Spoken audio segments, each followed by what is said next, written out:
So let me ask you again, how are you doing tonight? Okay, we're a little more smooth, brother. Thank you. All y'all looking smooth. Let me just say that outright. Like, all y'all are beautiful crowd tonight. Thank you so much for coming in to fill the story of your open mic with a twist. I am your host, Julius Baltonado. And here at Bowery Poetry, we start every event with an honor native land statement. It goes a little bit like this. We'd like to acknowledge that this event, and all events here in New York, are being held in the traditional lands and waters of the Lenape people, and we give due respect to the Lenape's elders past, present, and future. To that we say Anushik, which is Lenape for thank you, and welcome. Anushik, y'all. Anushik. All right. So how's everyone feeling today about like this weather, right? There's a little bit of heat waves, everyone's surviving all right? It's like, do we need to take down the temperature, or are we feeling comfortable?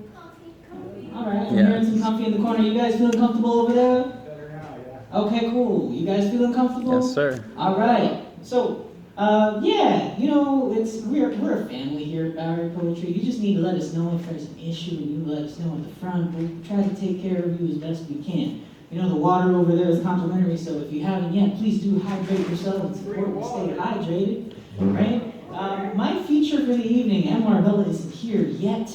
But as soon as they come in, I want to make sure that y'all are going to be ready. Oh, speaking of which, there's your feature for the evening. M. Marbella, please welcome M. Yeah!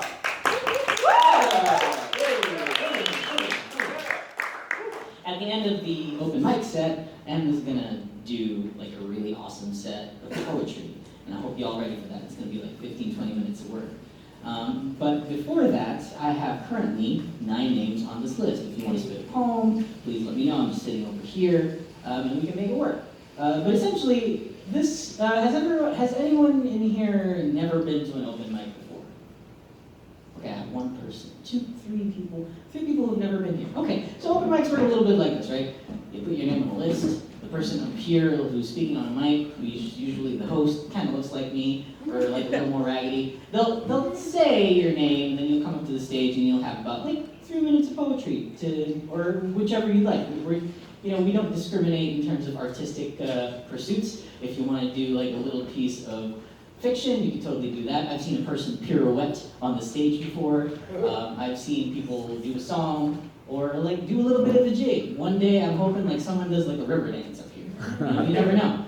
But yeah, so the way that my open mic works is a little different. So before you're going to do your poem, I want to make sure that the people in this community that you are now part of gets to know a little bit of who you are.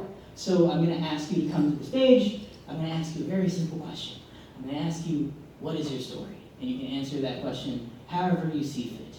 All right? And once that's done, I'm going to ask you to pick a number between 1 and 27. You ready for that? 1 and 27.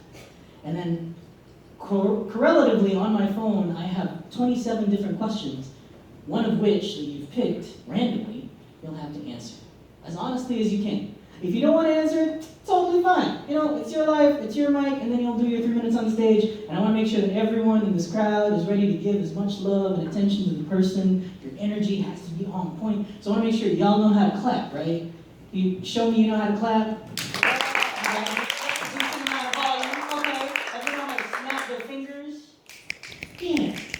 We're poets, like we're really egotistical, right? When we're on the stage, we like to hear that snapping, so if you feel something that moves you, feel free to snap and be like, yeah. Does everyone know how to say woo? Woo! It's very spiritual. It's like very, very soft. This is a little higher. Can we go a little higher, like an F sharp? Woo!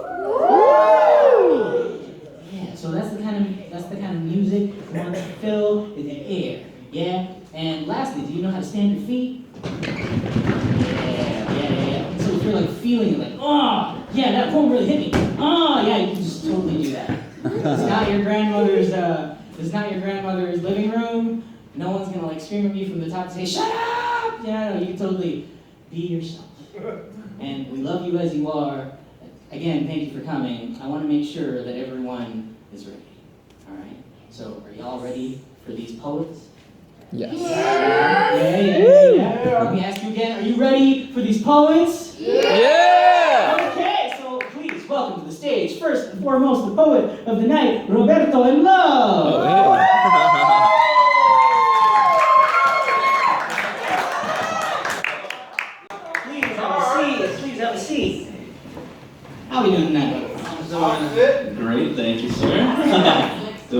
about yourself?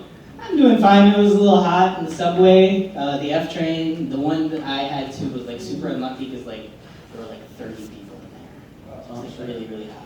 Okay. And when I say 30 people, I mean in the 30 people in the section of the car that I was. No one wanted to like move out the corner. They wanted to stay in the middle. So I'm like, all right, okay, this is how we're living today. Yeah. But you're doing all right? Yeah, doing great. Okay. Nervous as always. Just performing. I was like, You nervous? yes, sir. Yeah. Okay, okay. I believe you. I believe you. We trust in our brothers. Can you talk to me a little bit about what's on your mind today, man? I mean, I know your story, but they probably don't. Right? None of y'all know Roberto. Yes. Good. Not a couple people say yes over here, but that was it. So tell the rest of them who you are. Okay, so my name is Roberto Enamorado, which literally means Roberto in Love, which is my alias, Roberto in Love. RobertoInLove.com, social media, all that stuff is Roberto in Love. Okay, so that's me. I guess a little bit about me. I like to tell different stories that are still me. So right now, my focus is a revolution in perspective from a lens of empathy.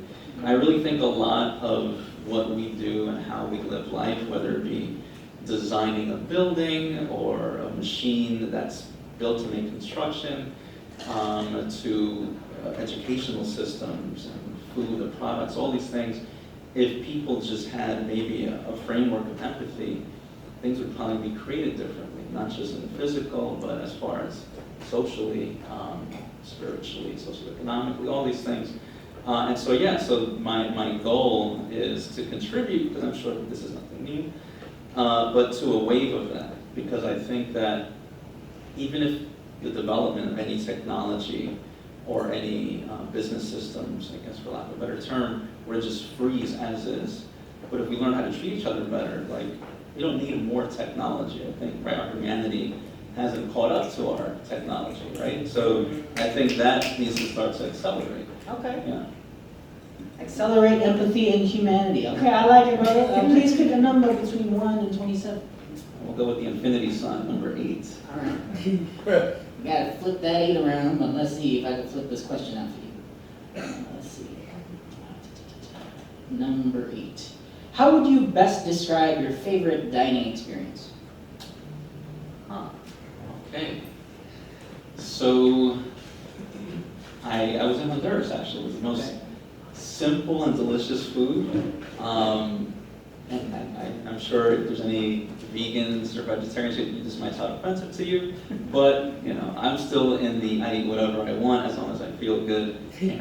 But we were just hanging out with my mom and family, and so there was this cow there that apparently we were going to eat later. Okay. And so, yes, eating, living well, grazing the grass, like all these corporations post, the whole, how do they say it when they put that sticker on? That they've been ethically raised, right? All that, pasture raised, all that stuff, to the core. Live this life very well. So long story short, we're hanging out and we're about to have this dish, which is just like it's like grilled beef with something called chimo, which is, it's like pico de gallo, but like Honduran version of that. Okay. And salt and lime, and that was it.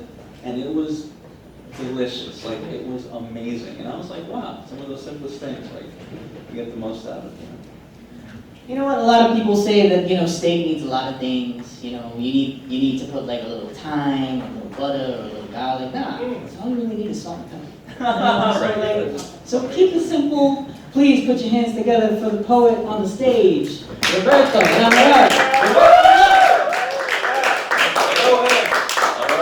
So I'm going to do a little river dance now. Okay. All right, I'm going to do something a little different. So I'm going to use a prop. I don't know if you heard about what happened today. There's a little bit of a shooting going on, very serious stuff. And so that, unfortunately, shootings, it's a very common thing. And the context behind why those things happen is often more dynamic than just the victim and the victimizer, if you will. So this go around, I brought a prop. But before I bring out the prop, I would like to ask everybody a simple question, which is, who is the victim, the shooter, or the shot? right? So just think about that. Okay, so here's the prop. And this is a poem I wrote, I think it was in 2006. And full circle, I don't know if Anthony, I can't see if Anthony's up there. But anyway, him and I were having a conversation about how there's something beautiful about people who take their traumas and create art through it. And so with him and I, the commonality was graffiti. I used to be a street vandal. I don't consider myself a graffiti artist. I consider myself more of a street vandal. And so I wrote this piece. Here we go. This used to be, it is a water gun actually. But instead of loading it with water, I loaded it with this poem here. Okay. It says here, they plant dysfunctional seed, and then I changed that to, they plant dysfunctional mentality, but I choose my own dreams. Theirs does not have to be. So I point the gun down and do graffiti. Put it back up, and that is it. So this piece here is a weapon, right, pointing down with the character holding a can up, a silhouette of that. Essentially, the analogy behind that is that I can. And so you can change, right? You can change for the worse, you can change for the better, and you can always go back and forth in that realm, but that is the idea behind this. And so, the website again, robertoenamorado.com or robertoinlove.com. Thank you so much for your time, everyone. Yeah.